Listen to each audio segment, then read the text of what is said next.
Look at them fight African history. Yes. Look at them want to identify with the history of Europeans. Look at them wanting to define themselves in terms of that history. And look at them having memories only for that history. Look at those Africans who are still under the possessive influence of the European implanted spirit and know that they have little or no knowledge of African history, and therefore little or no knowledge of their own history as a person and an individual.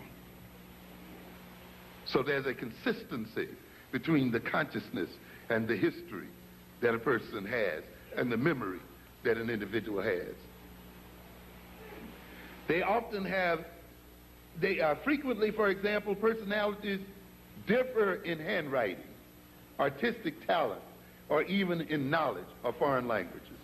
Speak a different language, depending on the personality that's in there.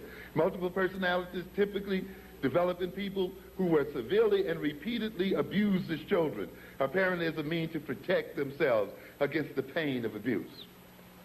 Does that strike another note in you?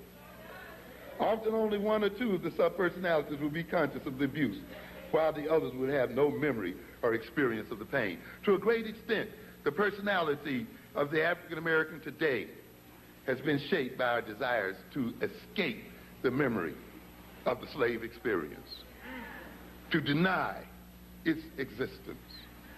We don't want to talk about it. We don't want to come in terms with it. We don't want to re-experience it psychologically. We don't want to know about it. And therefore our lives becomes defined by eternal escape and avoidance of reality and of history and of a knowledge of who we are and how we came to be who and what we are. And consequently, we cannot act upon the reality of our history, and we guide our behavior and define ourselves in terms of a fantasy as history and a misinterpretation of reality. This is what it is. Yes. How did we get this religion we talked about earlier? I talked about Star Trek, and we talked about the time warp that Star Trek depicts quite frequently, of how people move from one state of consciousness and one world and are suddenly flipped into a new world. They go through a warp, and suddenly, all of a sudden, everything that they used to use to guide themselves no longer counts. The language that they used to speak can no longer be understood in the new world. The values that they used to guide their behavior are no longer workable. In fact, it gets them into trouble. The gods, the culture, the nature of the social relations, and all of the things that they used prior to meeting the warp no longer suffice. Now they must learn new values and new behaviors and new orientations in order to adapt themselves to the new universe that they live in. We are in that kind of position today. Think about the African in the world the African lived in prior to being brought across the oceans. Think about the gods we praised. Think about the organization of our societies. Think about the languages that we spoke, the food that we ate, the dress that we wore, the music, the song, the dance, and all of those things that defined us as African people. And think how horrendous it must have been for us to be thrown into this world where there was a whole new language, a whole new social hierarchy, a whole new set of authorities, people pushing you around who you don't understand, people who are putting strange tools in your hands, people who are trying to get you to relate to them and to relate to each other in a very different kind of way from what you're used to relating to. Think about the stress and the confusion, and think about the abuse. Think about the horror of that situation our parents and great-grandparents were put in. And there was somebody that said then, if you pray to this God, if you talk this way, if you dress this way, if you relate this way, you'll get a greater sense of security. your anxiety will be reduced. You will feel good, and you'll be able to withstand the pain of your existence. And the God then that I'm going to hand you is one that I have created for you.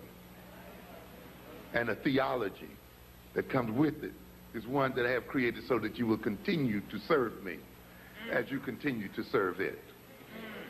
And we come to believe in the veracity of that God and that religion. Why? Because we feel so secure when we follow it. And we feel so relieved when we follow it. And yet we wonder why, despite all of our prayers, despite all of our devotion, we still suffer the way we do. I often ask the question, why is it that the people who pray the most have the most of their children in the jails of America today? Who shout and kick over the benches and so forth, are filling up the prisons and have the children killing each other and addicted out here in these streets. There must be a problem here, ladies and gentlemen. We must reorient ourselves to our religion. We must reorient ourselves to our gods, because apparently we don't have the appropriate orientation. Because as that book you read says, you can tell a tree by what? The fruit it bears. And therefore, if it bears bitter fruit, or if it bears no fruit at all, the God you worship says it is but fit to be hewn down and thrown into the flame and consumed. Read your own Bible. It gives you a very practical measure as to whether the religion you're pursuing is an appropriate one. And that measure says, look at the fruit that it bears. And if then the kind of religion and the God you're pursuing ends up having your sons in the jails of America and ends up maintaining African people in slavery and servitude in their own lands and everywhere, then something is wrong in terms of how we relate to that religion and that God, because the outcome is wrong and the outcome is destructive. And it's because we don't want to confront the abuse that we went through and deal with.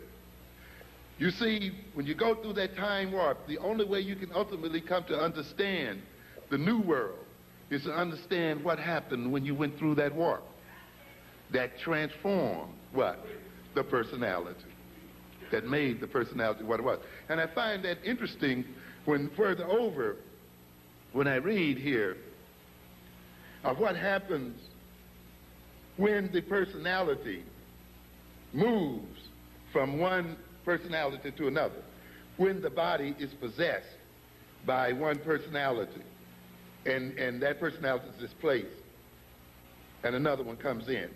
It says, during the switch, there is typically a period of seconds or even minutes when heart rate, breath rate, and other physiological markers show a disorganization that is followed by a new pattern typical of the personality that is emerging. In other words, then, we go through a period of disorganization and stress, and then the personality is reorganized to fit into the new circumstances. We can't continue to pursue this, but it's interesting to look at the changes in blood pressure that each personality brings about, the other kinds of changes, physical changes that are representative of the personality. So what are we saying here then?